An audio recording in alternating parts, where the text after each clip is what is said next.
Greetings, everyone. I have with me here tonight's special guest, most special guest, Ruth Markel, it's a surviving mom of Professor Dan Markel, who's joining us live here in Toronto. So welcome, Ruth.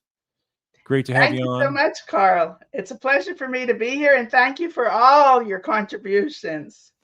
Well, it's all for what you've had to go through and endure, and I want to keep my comments as short as I can because I know you're on limited time. But please tell us what are your thoughts and feelings now? You've had a couple weeks to reflect on not only conviction but now the sentence of Donna. What's your takeaways from that? Well, I think the sentencing of Donna, first of all, I have to say, we initially talked about me coming on the program around October 9th, which was Danny's birthday, which would have been an easier program to do because once the sentencing happened, as you know, it really became very complex. So I do have a lot of thoughts about the sentencing, and they range really from the first reaction is the easiest one, which probably is the most common one, which everybody could see that it's a circus. It was a spectacle. And you could see, I don't know if they plotted it that way as a distraction or a deploy or any of those things, but certainly that's how you first see it. And then it gets really serious. So then you have to see the capability of both Harvey and Donna, particularly Harvey in this instance, to really attack. Okay, and then I think it's the to me it's the seriousness of this attack. Not just us. I mean, certainly he got us in there harsh. So we're liars. But they didn't stop at anything. Not at the court, not at the jury, not at the judge.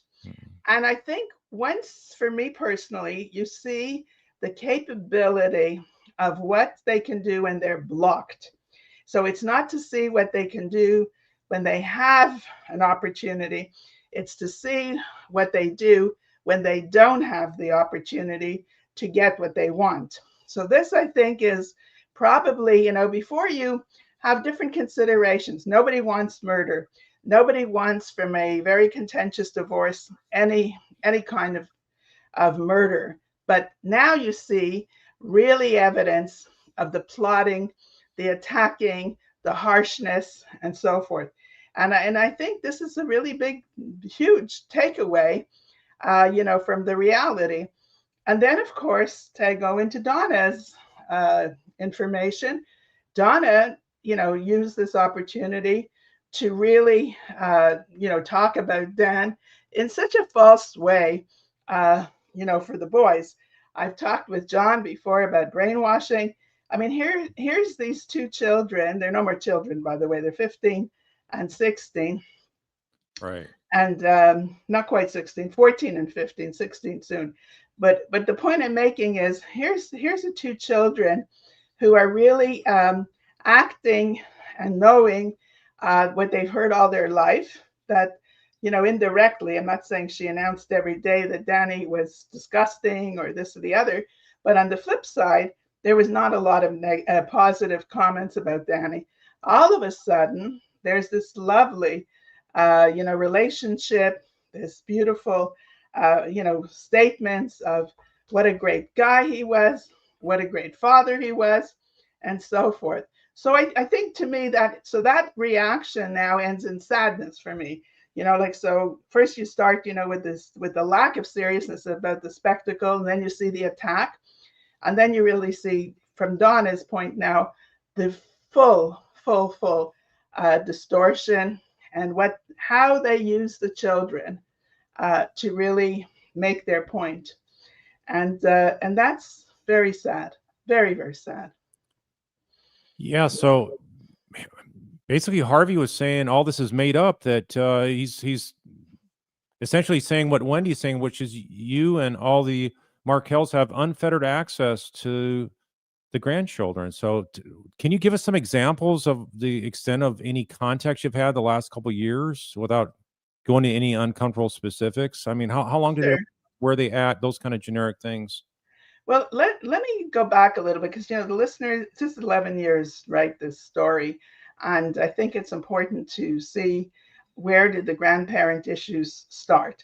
At the first 2 years, when from 2014 to 2016, we had a very good relationship in the sense of access to the children, not independent access, but I would go down to South Beach and bring my Canadian grandchildren. We would do activities. I went with Wendy and the boys to the circus. And in this respect, Harvey made a statement that he has videos and emails. So the first 2 years really were an acceptable relationship with restrictions. Wendy always had, even her parents came frequently, supervision or other friends, but it was a range of opportunities that we could share. After that, when the arrest came, there was really a major change. And part of the change was that the Adelsons were named, in the probable cause affidavit, Donna in particular. And I did have a concern that Donna would be taking the kids to school and could be arrested. So I actually wrote a note to Georgia about an organization called JAFCO, which is a Jewish organization, and basically stating that they had emergency beds. So picture a daycare activity that has 5 extra beds for emergency for sleepover. This is not foster care. This is not going through the courts. This is nothing of that nature.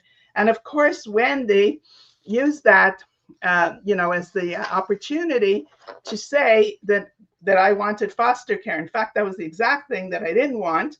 Was any removal of the children, because we didn't want the Department of Family and Children's Services to actually take the kids in the period of an arrest.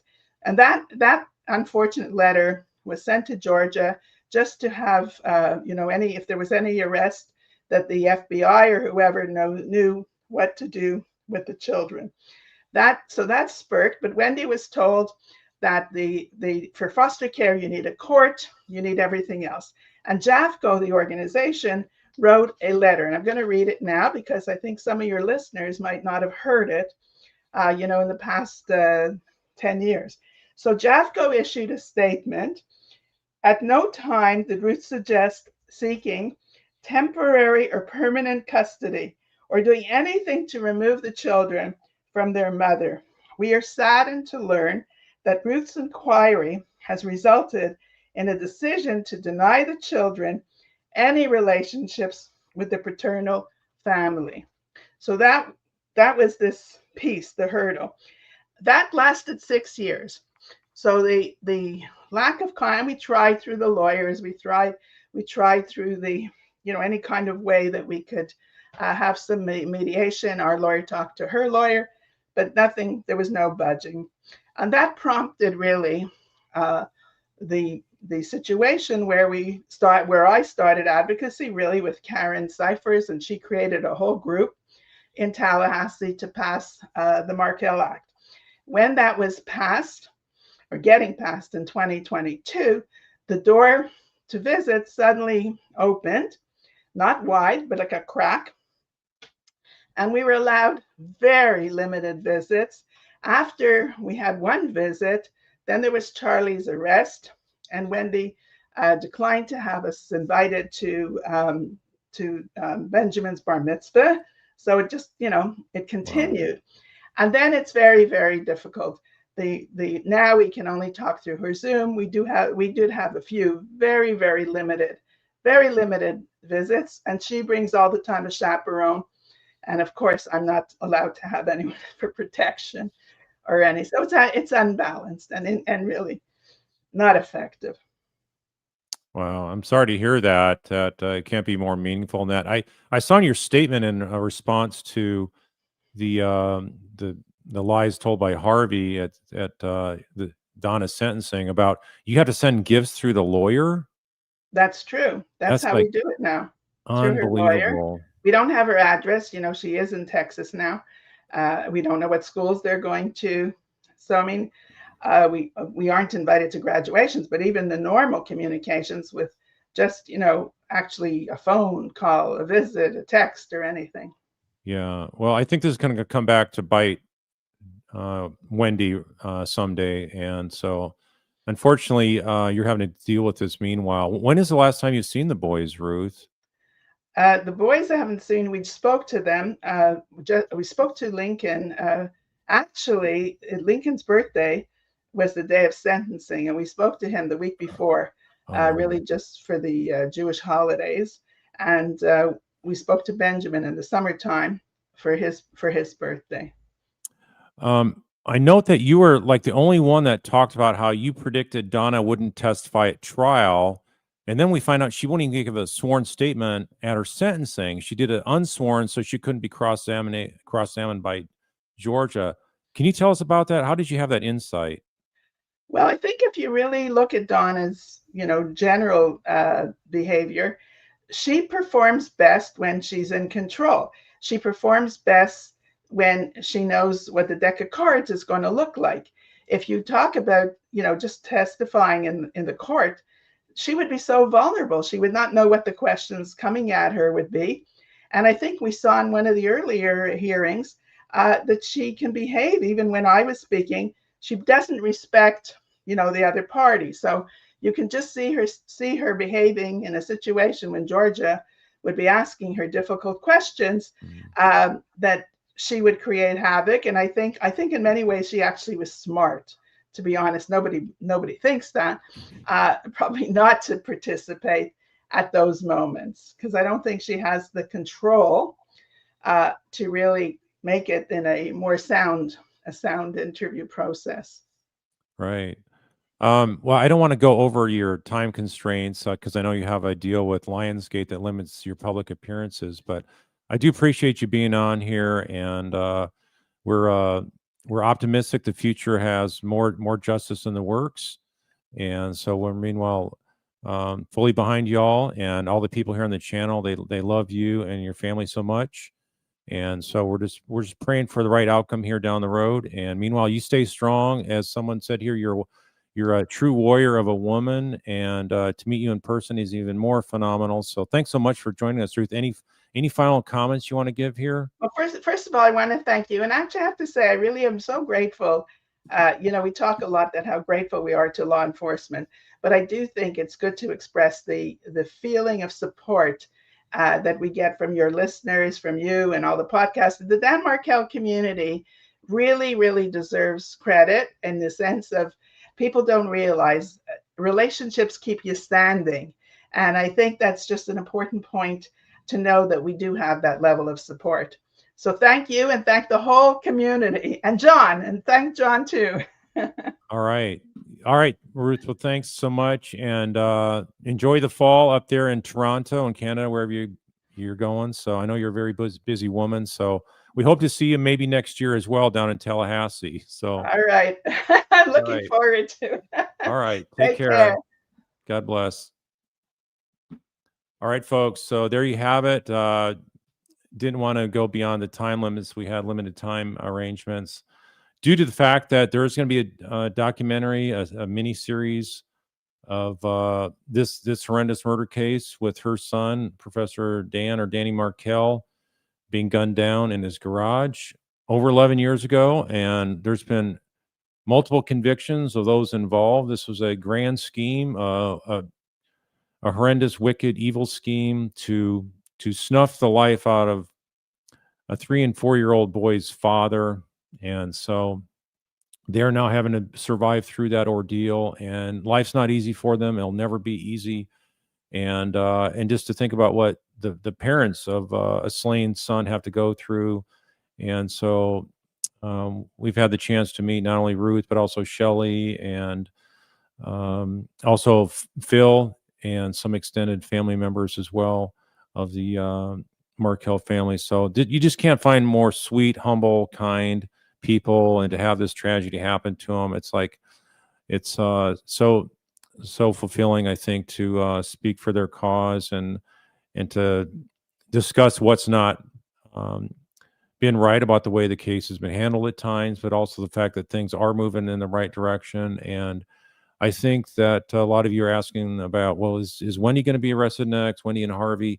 So I don't have any insight in that, obviously, but I do think one of the guiding signs, I think that's a strong indicator that there's more Adelson arrests, is the fact that there's Dave Ehrenberg, who just left the Miami area as the state attorney chief down there, and he's good friends with the state attorney there in Tallahassee, Jack Campbell, and so he's saying he's not getting any inside information. But I think if he's saying now that he thinks Wendy will be arrested by Thanksgiving, that's what I hear anyway. I haven't seen that, but that's, I guess, the latest what he's saying. So I do think that's a good good indicator that all these indicators that we have been publishing here on this channel about how there's a so overwhelming amount of data and little key details, some of them very large daggers of indicators of guilt, others are maybe more much smaller, but they all form this nice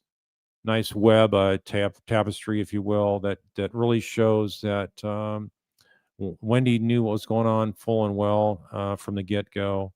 And so that's why there is no justice for the Markels until at minimum she gets pursued by the arm of the law there in Tallahassee. So do y'all have any questions? Meanwhile, I was gonna open it up for a few questions here. Wanted to keep it short tonight.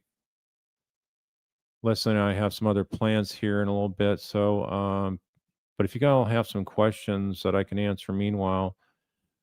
One of the things that I think is I don't want to forget about is here, this book you see, The Unveiling by Ruth Markel. I just want to plug her book as being something you can do to follow more insights in the case, and you can support her. And it's very insightful. On the front cover here, it says a mother's reflection on murder, grief, and the trial life. So you can see some of her insights and a lot of stuff going on behind the scenes of stuff she's had to deal with, dealing with multiple trials and some hiccups along the way, some extraordinary delays. But through it all, I mean, the strength and determination and the unwavering dedication to waiting this thing be played out, and the guilty one by one being picked off.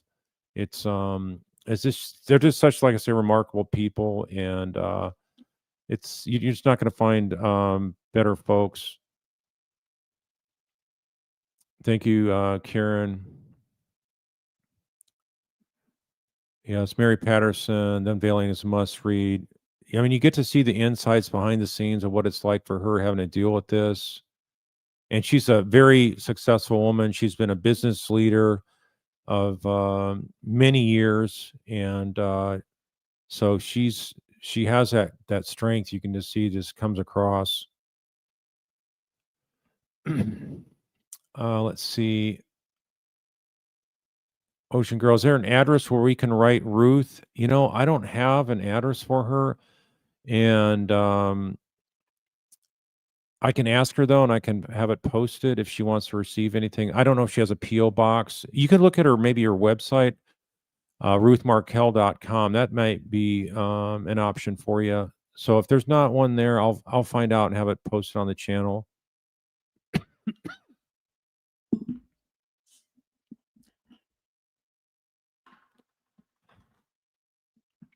Allison saying I made a couple of videos about indicators of Wendy's involvement. Maybe sent them to Georgia. It's yeah. There's been a lot of shorts. John's plugged a lot of those, broken those down into shorts. So there's going to be like 109 of them. I think he's on 40 something now. So that's one of the things it'd be interesting to see, is she going to be arrested before we get through the end of those or not. But Jenny Garnett, well, I have Phil Markel on as a guest. I don't think he's wanting to go on as a guest anytime. Maybe when this is all played out and Wendy's arrested, maybe then maybe then I can get him on. But I don't think he wants to be on. I don't recall he's ever been on any channel before. So I don't know where the documentary is being streamed on. It's still in the works. So I don't know where they're at in the production stage, Carly, but I would say that it may take another 18 months or something like that to produce that before it's actually put out there. Yeah, Neverly Darling. Yeah, be like the Markels.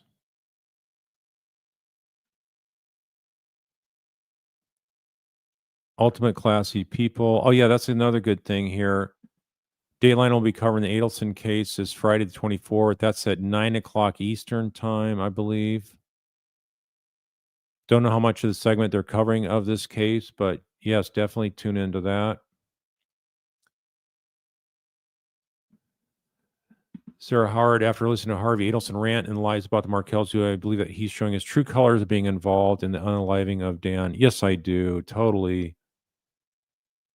Because a lot of people thought he was just sort of sitting back, the old grandfather guy that wasn't clued in to really what's going on around him. Maybe he has some partial dementia or something like that. No, this guy, he is he's got surprisingly what we saw there, the same kind of anger, visceral anger that we saw, and the same night type that Donna had. So wow, talk about a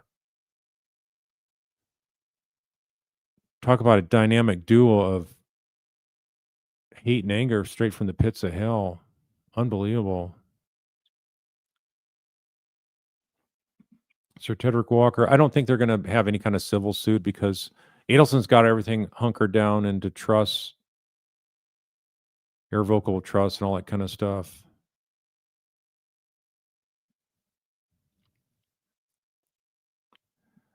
Yeah, Miss Mojo Rising. Yeah, Ruth Markel's book is on audio and hardback. You can also get a paperback version. So thanks for you guys showing Ruth love and appreciation.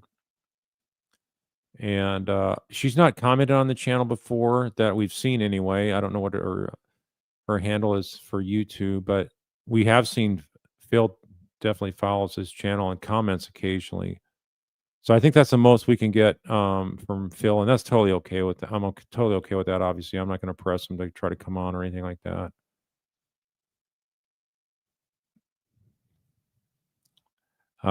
Brady Star, you're saying shorts about Jill Estrada, her new name, are excellent. Yeah, I've seen that as well. Thank you for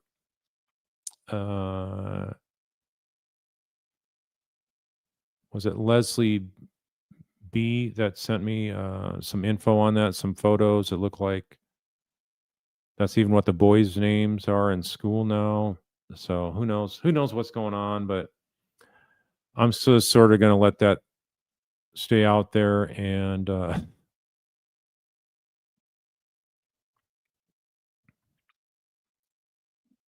I don't know. I can't remember if Phil was on STS. Maybe that was a while ago. I don't recall seeing that ever. But yeah, Harvey's in it from the beginning. It's like they're like a pack, like a gang there, and they're all involved together. They all ratified it down there in Florida, and they had no idea of how their strange mannerisms and behaviors would come back to make them look so guilty. They thought they could out slick and outsmart everyone. Keila Davila, will they give Wendy's lawyer a heads up on arrest? You know, that's very much a case by case situation. No idea what they would do, but I think it would be better off if they didn't announce it to her lawyer and just went out over here in Texas and Austin area and swooped in and nabbed her.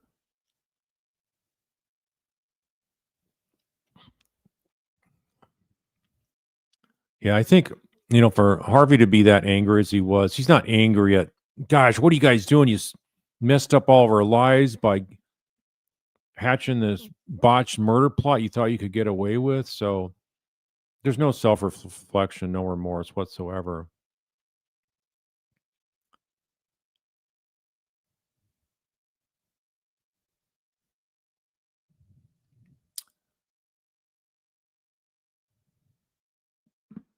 Giovanna, you're saying Harvey and Wendy knew for sure it's just a matter of time. IMO.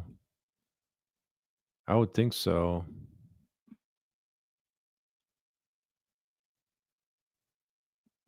Carla Pitti, if the state had no plans to arrest Wendy, why grant her immunity? That gives me hope they'll arrest her. Well, that was just a statutory thing. Everybody that's called is a witness by the state prosecution office has that same immunity as Wendy. She got no special different deal. The issue is obviously she's wanting to have that be a big focus before she testifies, and has her lawyer shown up and talking to the judge and saying, hey, she's only testifying because she's forced to.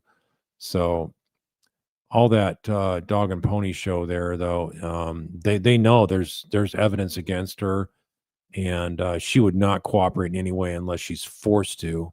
Because if she refused to testify in each of these trials, she could be found in contempt by whatever judge was presiding, and then spend months in jail as punishment. Cindy, you're asking, why didn't Donna hire a better lawyer team? They had the money. Yeah, I don't know. It didn't in the end matter, because no lawyer could have gotten these kind of charges and evidence tossed. No jury would be able to tricked and bamboozled into seeing this. And look at this. I mean, Donna can't even testify. Can you imagine if she would have testified, what a train wreck that would have been? Yeah, so Donna was sentenced on Lincoln's birthday. Wow. Isn't that interesting? Yeah, things like that, I think those are little God winks, as Leslie and I call them.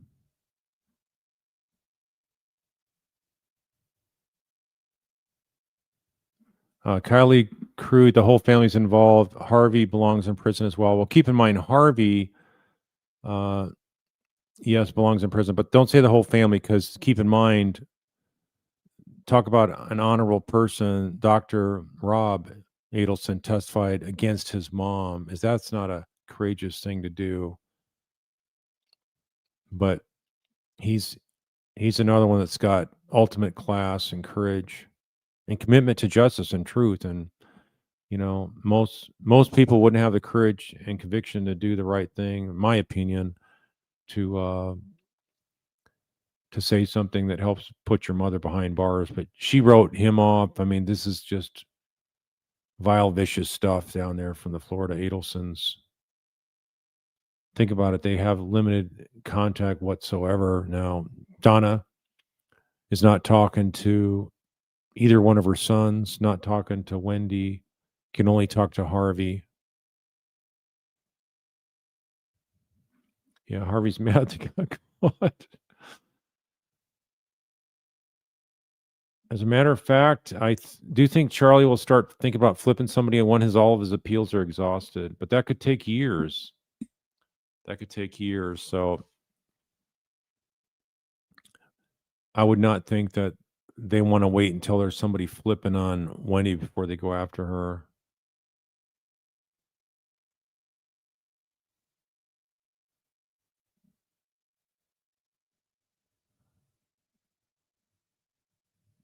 Yeah, I don't know if Wendy got married or just going by that name as a cover.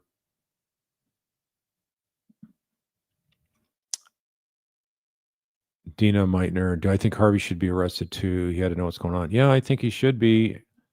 Why not arrest him and Wendy at the same time? Plus, there's some of that kind of obstruction of justice evidence. We don't really have much detail on it, but if there's some of that as well, go after that.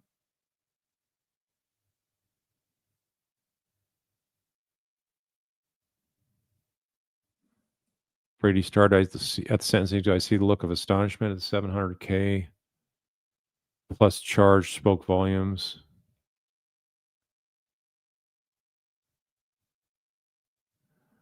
Sherry D, who wrote all the statements of the day of sentencing? Just your opinion, please. Well, I know it had to have been approved by the lawyer. There's no way a lawyer would let that kind of rant go on. And I just think it's really speaks low as to the attorneys to allow that client to do that kind of rant. I mean, I've never seen that. If you have somebody ranting like that, they got serious mental illness issues. They're probably spent their life behind bars. You see some of that. Maybe I'm thinking of a defendant that ran across the courtroom and dove at the judge up at the bench, and you see some of that kind of stuff. But that's like career criminals, people that have long history of mental illnesses, or really a violent past. So here for Donna to carry on and act like she did, turning this courtroom into some kind of a sham circus. But that's what happens. She's never been held accountable before, so this is the first time. Yeah, they had no defense. Listener, you're saying she got ripped off of that defense? Yeah, there was no defense. I mean, what did she say? She said that there's no evidence of what she did before the murder. Okay, so you're conceding what there was after the murder?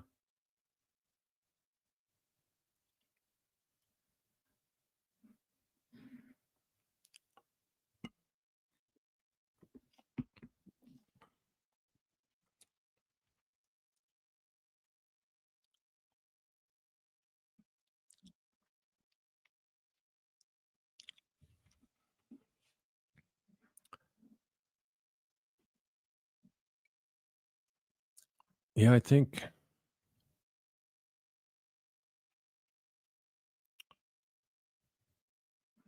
Ocean Girl, thank you. Yes, that was one of the good things that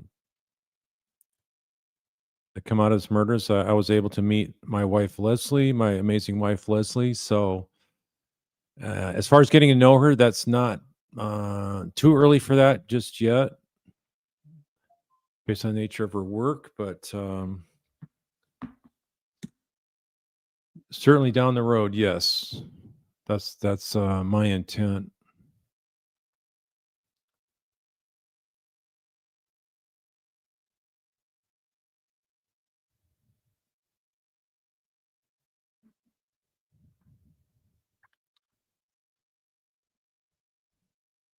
The two you're saying you're disgusted that the lawyers allowed it or attempted to go with it, knowing that Judge Everett would assess prior to sentencing. Well, in a way, I think they maybe thought, you know what, let her just throw everything she can at the judge, and then she can argue that he's biased, and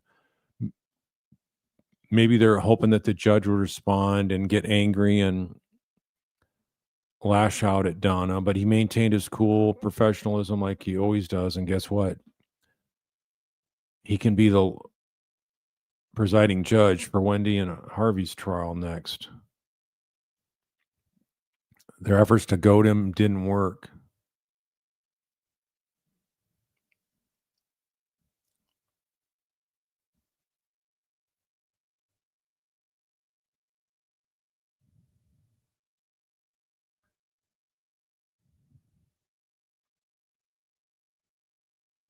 Yeah, well, we did intend to go to CrimeCon. Those of you following the channel closely, we did have our tickets and reservations for CrimeCon in Denver, but then with the trial ending and all that, we just thought we need to go to Tallahassee instead. I mean, even though this is so much a repeat of Charlie's trial, I thought we wanted to.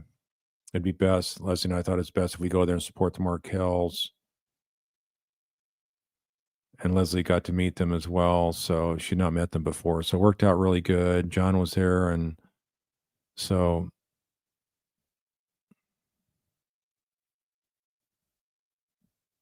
yeah, Judge Everett, I mean, he's not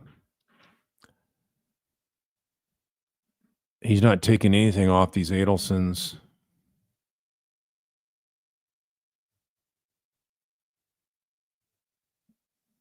Yeah, I'm not sure if that was Harvey's cell phone or not. A lot of people say it was, but I don't know how people know that, but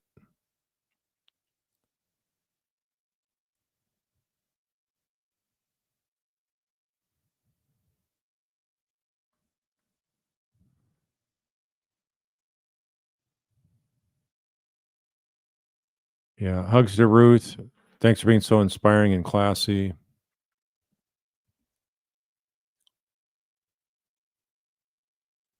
So yeah, I just encourage you guys, support them if you want. There's something you can do to support the Markels. Go ahead and buy her book.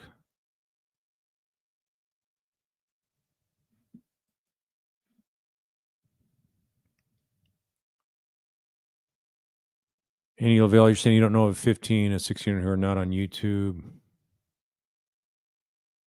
Yeah, that must be really harsh.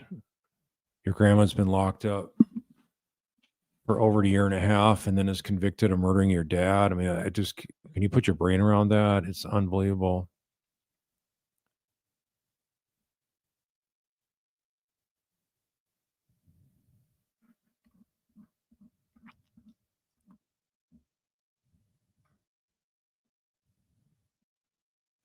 Um, Mr. Love Gergig, I'm probably butchering your name. Sorry. Would Wendy testify at her own trial?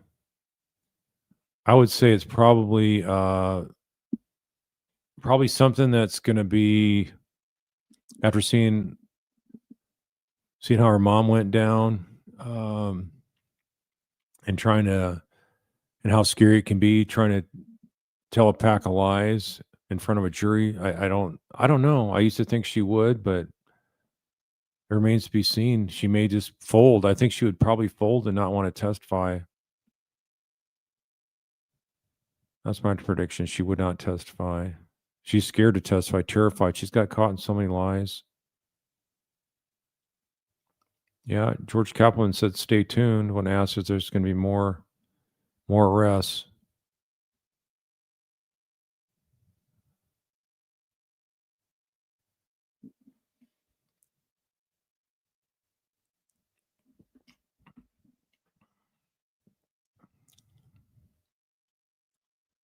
I think what I might do here is stand by.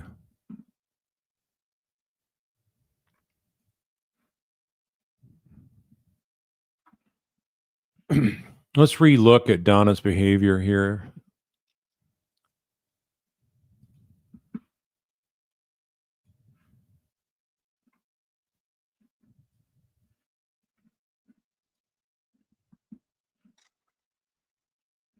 Stand by.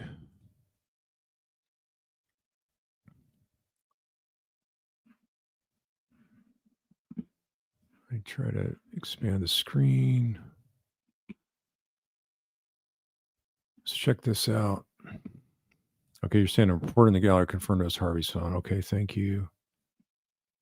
Check this out. May I, council table? Thank you. I'm going to move the microphone.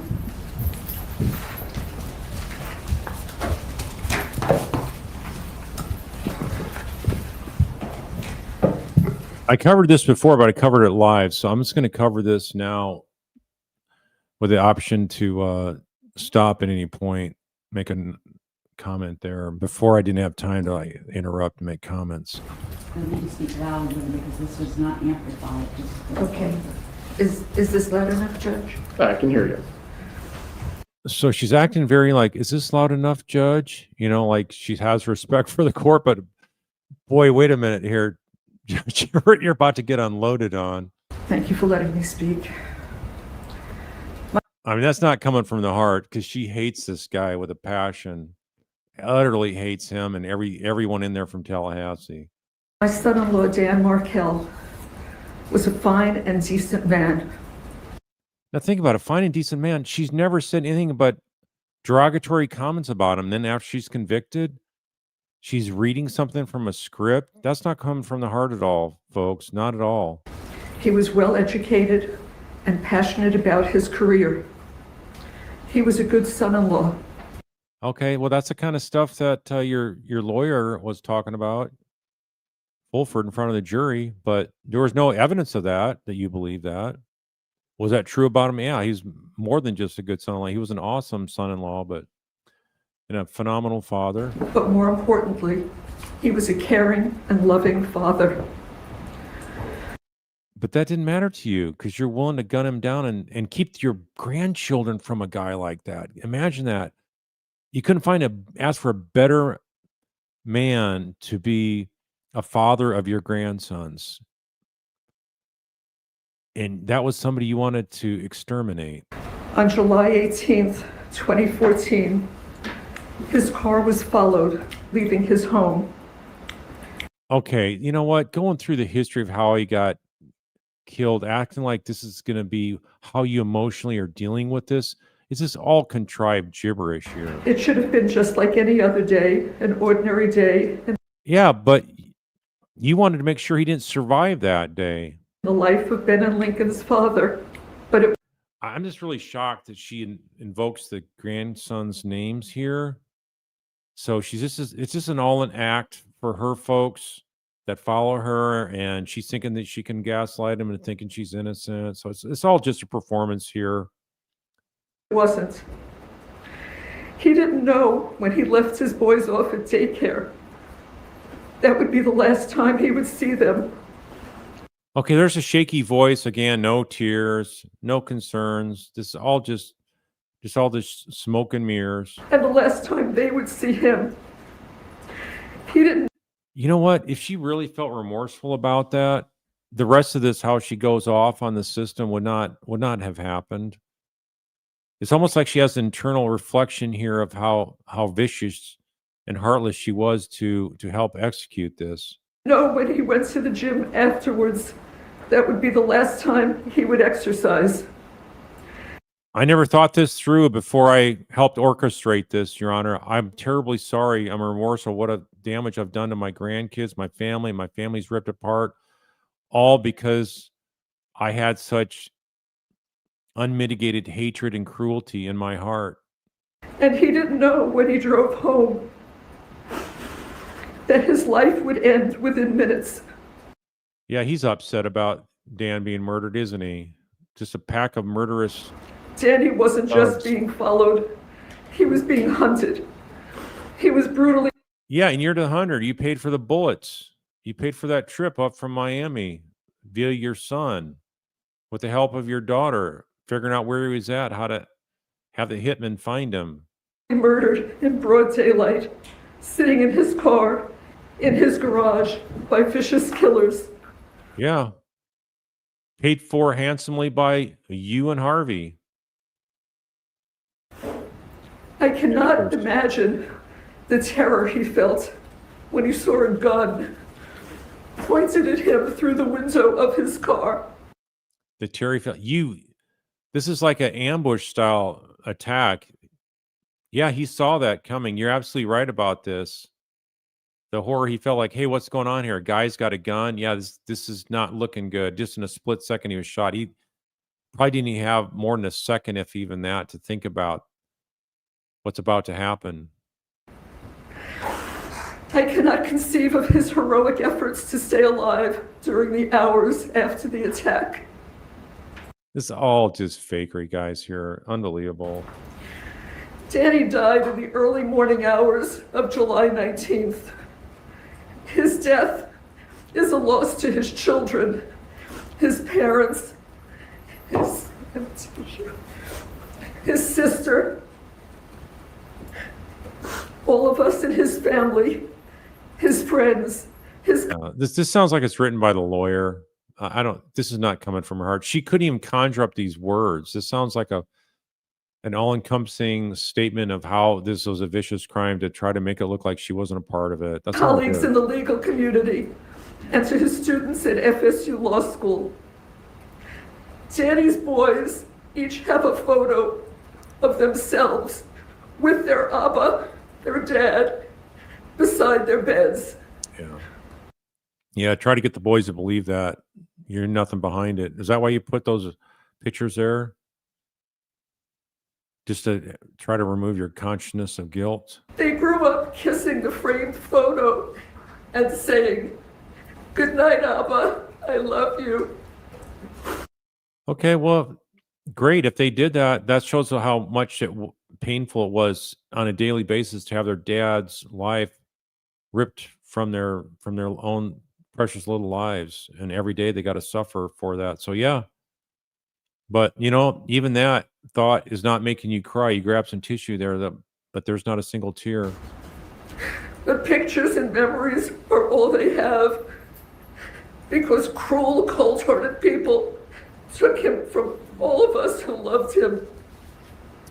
Yeah, cruel, cold-hearted people. The Florida Adelsons, indeed. That is truth.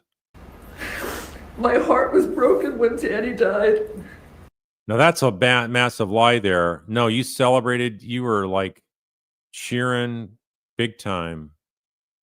Probably one of the best days of your life. my grandsons were going to grow up without the father who loved them. Yeah, you even had there's evidence that you were like, they don't miss their dad. They're doing fine. Their dad was so hated by you, you wanted to exterminate him. I did wondered, do it. how could we help these boys through this trauma? It was then that my husband and I knew that the best way to honor Danny's memory would be to share with these children an abundance of love, the love that Danny would have given them if he were alive. This is so insulting, guys. I've just never seen this. How bizarre. It is interesting how the state can't make up its mind about who is what they call the, quote, mastermind behind I think this is now Donna taking over the narration. I think she wrote the rest of this. this murder. In both of Catherine Magbanaw's trials, the state claimed she was the mastermind behind Danny's murder. In my son Charlie Adelson's trial, they claimed he was the mastermind. And now in my trial, they claimed that I, this grandma, was the mastermind behind the murder. They never said Kitty was a mastermind, so that right there is a lie as well. And you think Charlie just came up with this idea on his own? No, you were the one of the main impetuses for this. Obviously, Wendy wanted Dan out of her life, and you pressured your son and helped your son not only accomplish this but financed it to the hilt. I had no idea that other people planned to cut Danny's life short. And the people who did this are... Well, let's see. Is she looking up when she says that? It is interesting how the state can't make up its mind about who is what they call the, quote, mastermind behind this murder. In both of Catherine Magbanaw's trials, the state claimed she was the mastermind behind Danny's murder. Not looking up. In my son Charlie Adelson's trial, they claimed he was the mastermind. And now in my trial, they claimed that I, this grandma, was the mastermind behind the murder.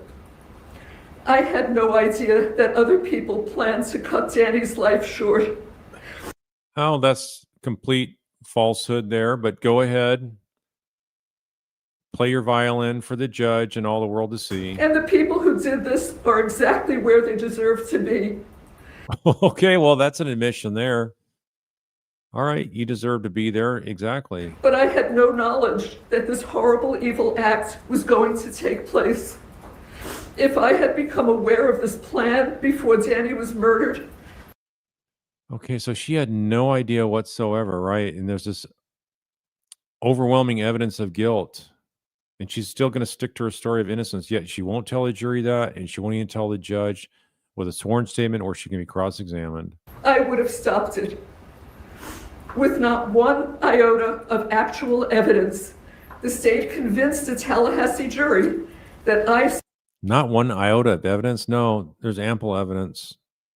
Enough to have your conviction stick on appeal.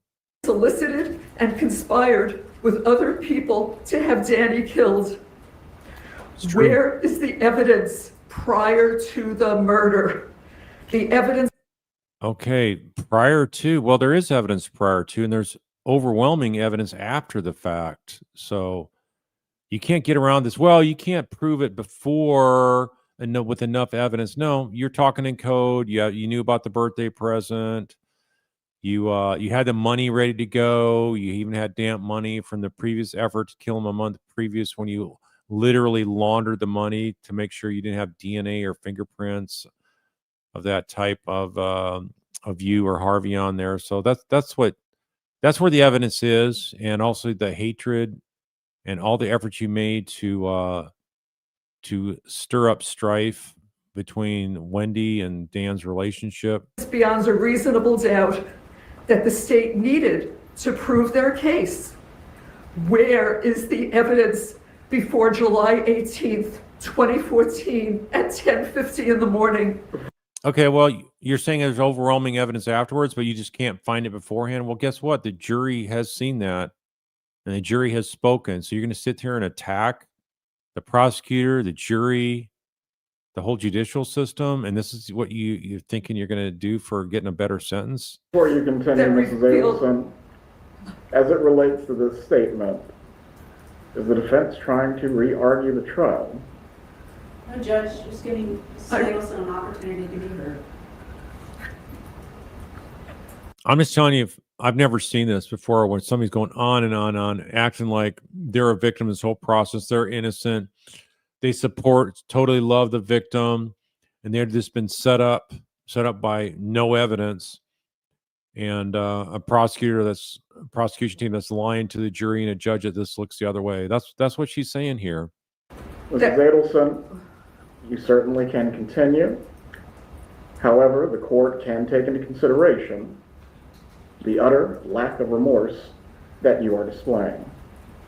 Please proceed if you desire to do so. It's not going to stop her. She has no remorse, so she's going to keep going on her rant. Where is the evidence before July 18th, 2014? You know, her attorney should like reel her in and say, "Hey, come on, Donna, you need to like wrap it up. Don't attack the system. Don't attack the judge. You're just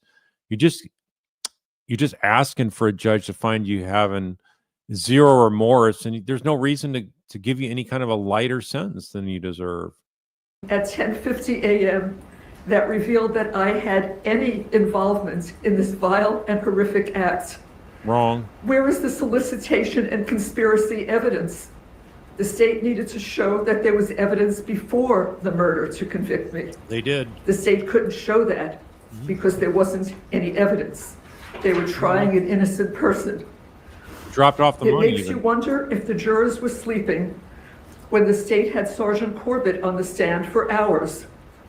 Their own star witness testified that my phone was never, I repeat, never at my son's house on the night of the murder. No, that's not what he testified to. You're putting a spin on it. And you said you're waiting for him there, and he said he's about 10 minutes, 9 or 10 minutes away, whatever it was. So right there, it just shows how low they're going to try to put a spin on everything. The state's theory that my husband and I dropped off money to my son was blown out of the water by their own witness. And yet, the state continued to push that story. No, it wasn't. Very, very, very unique signature type of evidence that was brought in by Katie McBanois. So, sorry, Donna. You didn't even testify to refute anything. Neither did Harvey. You guys are too much a bunch of cowards. That lie of the so-called money drop to the jury through the remainder of the trial. And the jury bought into it, hook, line, and sinker. Reasonable doubt. Many months ago, They bought into it because it was the truth. You got nothing to refute it. my attorneys filed a motion for a change of venue. An expert witness testified that Tallahassee had been barraged with over 9 years of negative social media, printed news, television news, and podcast publicity about my family. He explained to the court both. Keep going on. A normal judge would have probably said, enough. You better talk to your lawyer, or tell the lawyer, hey, you better talk to your client. Do you really want to go down this road, continually bashing the court? Here we go. She's going to go direct attack here on Judge Everett. With evidence and demonstratives that for me to receive a fair trial, it needed to be held in any of the researched and designated areas in the state of Florida other than Tallahassee. All I wanted was a level playing field, but the court wanted the trial here in the hotbed of Tallahassee. So Judge Everett, she's accusing you of not wanting to have a level playing field. You stacked the deck against her and used people that were totally bought into all the negative stories talking about her and her involvement. But you know what? They didn't need to go look elsewhere to have the trial because they had enough jurors that knew nothing about the case. So it's all just blame other people, can't accept responsibility. I sat through 3 days of jury selection. 180 potential jurors were asked if they had developed an opinion in my case. Those that answered yes also added, "I believe she is guilty." Not one person, not one, said, "I think she may be innocent." That should have been a clue to the court to grant our motion. Well, yeah, anybody following the case, of course, they're going to think that you're guilty because it's so evident. You are listening to you talking on wiretaps, and I could go on and on about it. But people who knew about the case and had formed an opinion that you're guilty, those kind of people weren't seated on the jury. For a change of venue, but the court denied the motion. One of my jurors admitted during jury selection that she had background information concerning what one of the state's witnesses would be testifying about. Why was she allowed to be on my jury? What moment? Another juror. Mrs. Fulford, Oh, I didn't hear you. Mr. Zellman. You're off. Again, this has nothing to do with elocution of any sort. This is a raising of grievances, which are properly given to the appellate court. What does any of this have to do with sentencing? Could I have just one moment, please? We don't know, Your Honor, but we just know she hates you and she wants to continue on telling you how much she screwed up her case and she's guilty because of people like you of Tallahassee. He's like, I've never seen this before. My gosh, look at him fluttering eyes. Like, this is like an unhinged rant by some psychopath. But you know what? We'll just get it right up in your face. Shout you down, Judge. We don't care. What are you going to do? Sentence me to the max? I'm just trying to get you ticked off so I can claim you exposed. Turn that phone off or step out. So I guess that was Harvey.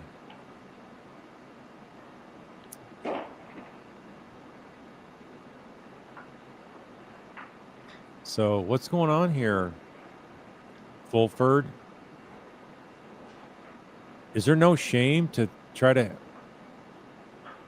not stop your client from going off on the judge like that? When the phone is off. This is so out of form. No lawyer that had any self-respect would allow this to go on like this. You wouldn't let your client go up there and just spewing that hatred to the judge, making some kind of pellet argument. What do you know about the law, Donna?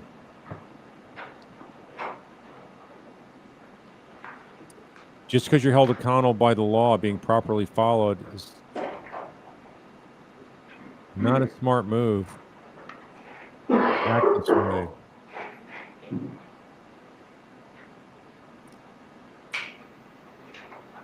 Judge is like, this is so embarrassing to see lawyers that embarrass themselves and their clients this way. And this is all televised. This is not going on in some courtroom without any cameras there. It's being played nationwide and worldwide.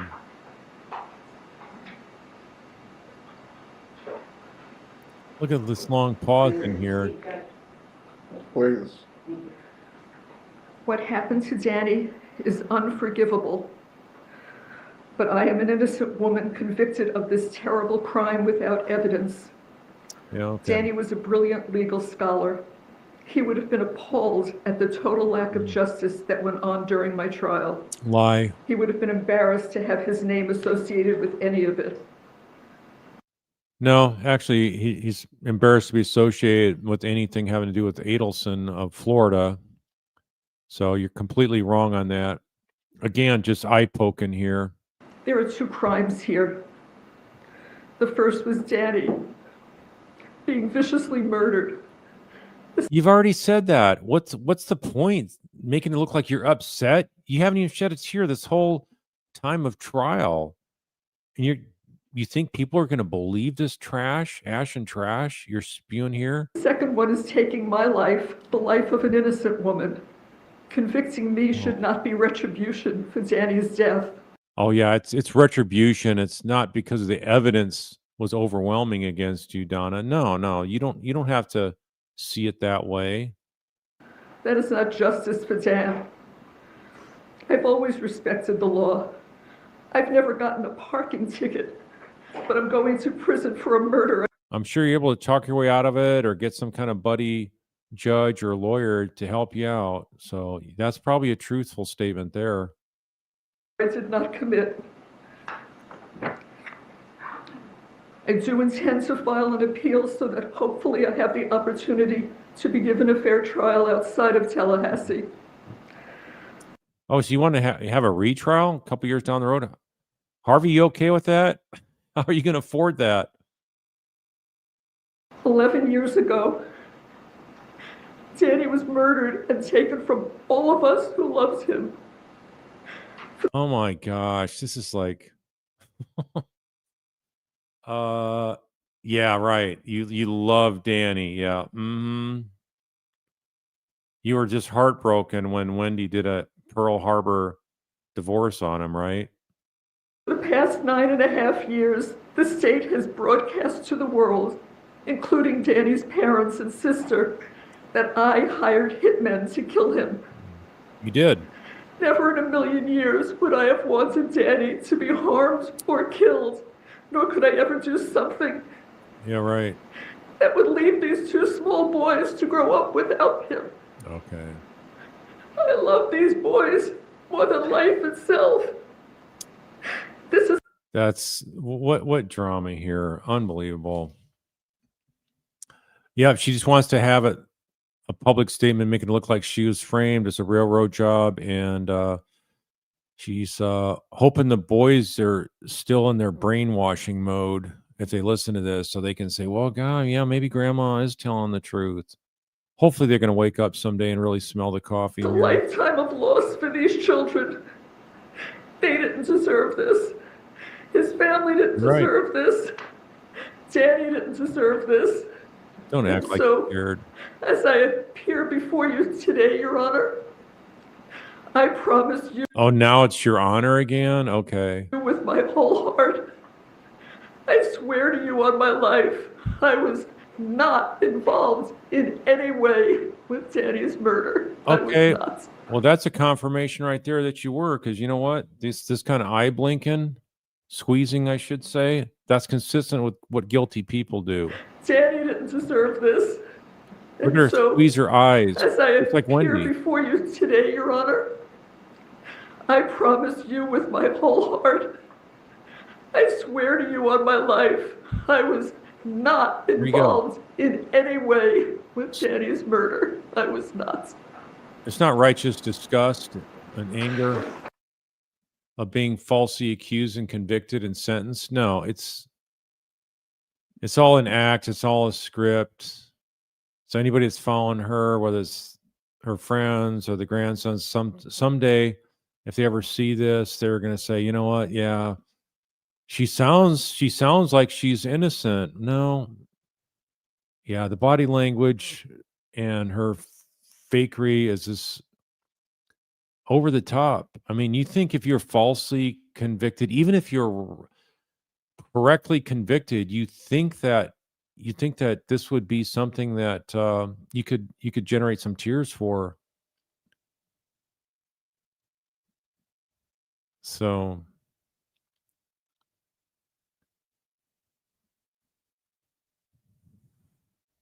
yeah. So anyway,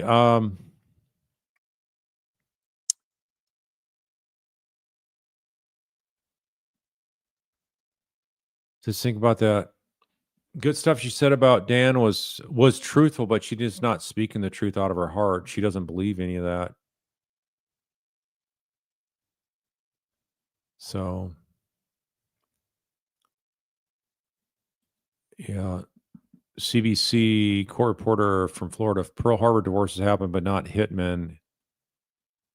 Yeah. What kind of damage has she done to these boys? When you stop to think about it, I mean, these kids are what, 3, 4.5 years old. And, not many years down the road from that, they're going to want to pull away and not be helicopter parented or grandparented. And they're going to hang out with their friends. They don't want to hang out with Donna and Harvey. They want to create their own identities or own life experiences. And so to be having this kind of control, just like Dr. Rob Adelson talked about, the amount of control Donna has was toxic in so many words. Yeah, so it was 700,000 plus that for restitution, costs of prosecution and restitution.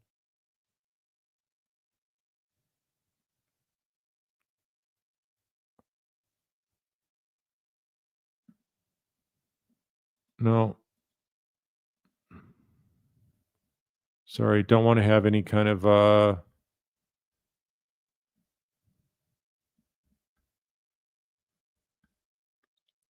gestures like that. Yeah, this part of her love was especially disturbing. Yeah.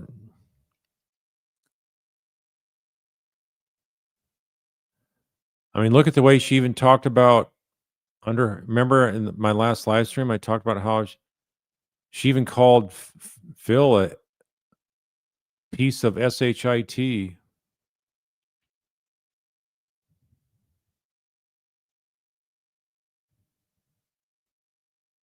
Yeah, thanks Leslie B for sending me the photos and names. So yeah, there's apparently photos of the boys going by Estrada as a last name on their jerseys, some sporting events, playing basketball.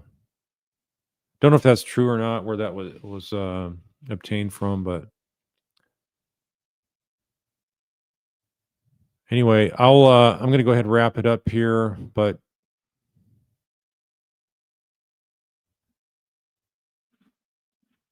if you guys haven't seen Ruth's statement earlier tonight when I interviewed her, and she gave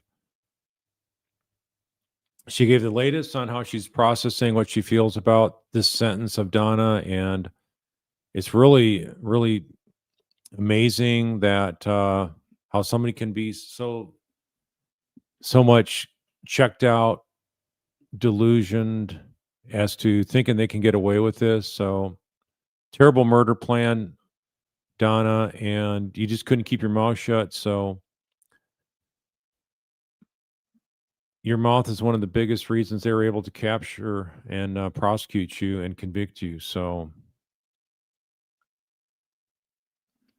all right, then I'm going to go ahead and sign off. You all have a great night, and not sure when I'll be back on, but I'm also in the works of starting to look for other cases to follow here until we have another arrest and prosecution on this case.